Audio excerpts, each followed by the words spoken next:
okay? Like, I wasn't the captain of my fucking teams and all that shit growing up.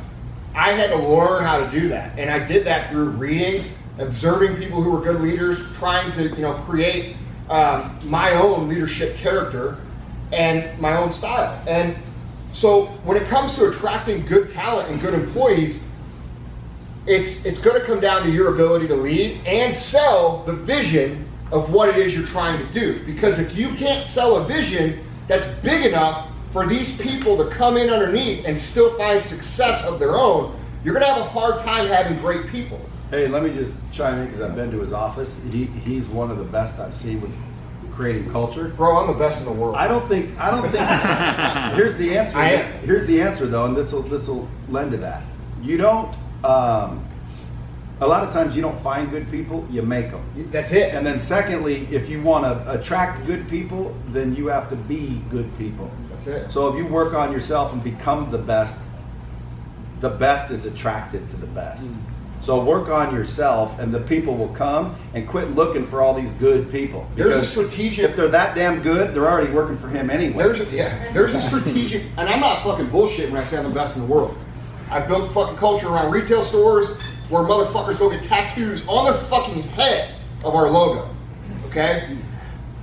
I got hundreds and hundreds of Where people on their head? On the fucking head, right here.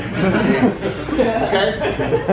I got hundreds and hundreds of people that have S2 Supplements Superstores tattooed. We're a regional fucking retail chain.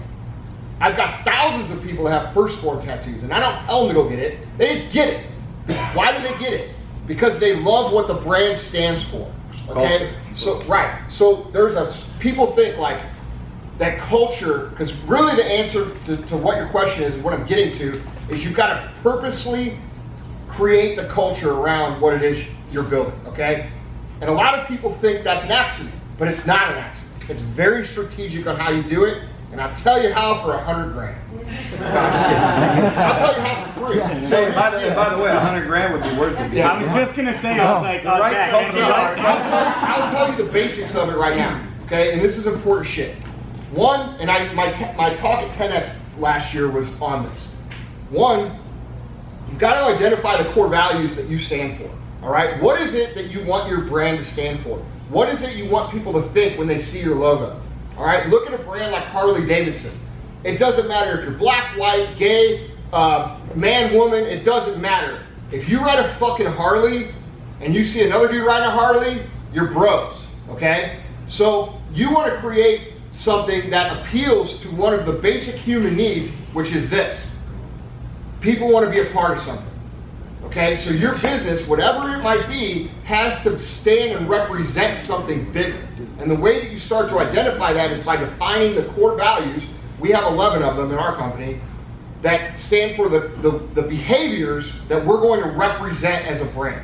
All right, so one is identify the core values. The second part is that when you're talking to employees and you have to correct them, or you want to talk about the company, or you want to do something to help them develop, you always speak in terms of the core values. For example, if I was in a retail store and me and you were working, and you checked out this lady, and let's say she had 2 kids with her, and she had her hands full, and we just had a great interaction and went perfect. One of our core values is go the extra mile. All right, so she walks out, she gets in her car, and she leaves.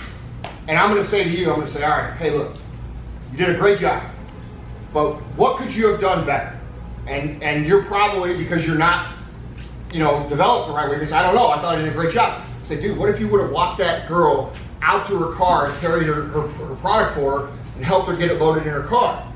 And you're like, yeah, that would have been better. You're like, right, go the extra mile, bro. It's a core value. Okay, so you're going to start correcting your people and teaching them in terms of what the core values are. All right, and then third, and this is the biggest. There's like 30 steps here. But I'm giving you like the simplified version. You're going to have a mission, all right, or an enemy. All right, so you either got to have a mission or you got to have an enemy. And for years, and having a mission is better than having an enemy, and I'll tell you why. Because when you have an enemy, it's easy to get your team fired up to do work and want to crush shit. But the problem is that when you finally beat that enemy, then what the fuck are they going to work for? And I learned that the hard way.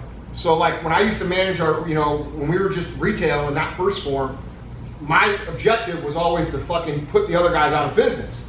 We put 27 other companies out of business, okay? But now there's no other companies left in that compete with us. So we went through like a 2-year phase where like we didn't know how to fucking get our guys to work. So like our performance went down even though we had less competition.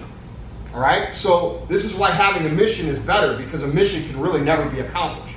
So the mission went from being the guys that want to put these guys out of business to being the company that wants to help people get the best possible results.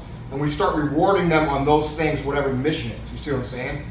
So that's like the summary of how to create culture.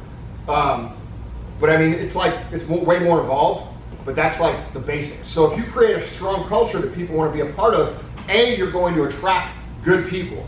But you have to always understand that no matter how good the people you are that attract, because people they romanticize about this idea, like I'm going to find these superstars. Superstars don't exist. They just don't. You have to make them. And so your culture can help bring those people who are already like-minded, and then you're still going to have to, train them up. The cool thing about it is that once you get culture established, you never really hire any shitbags, because your people will weed them out instantly.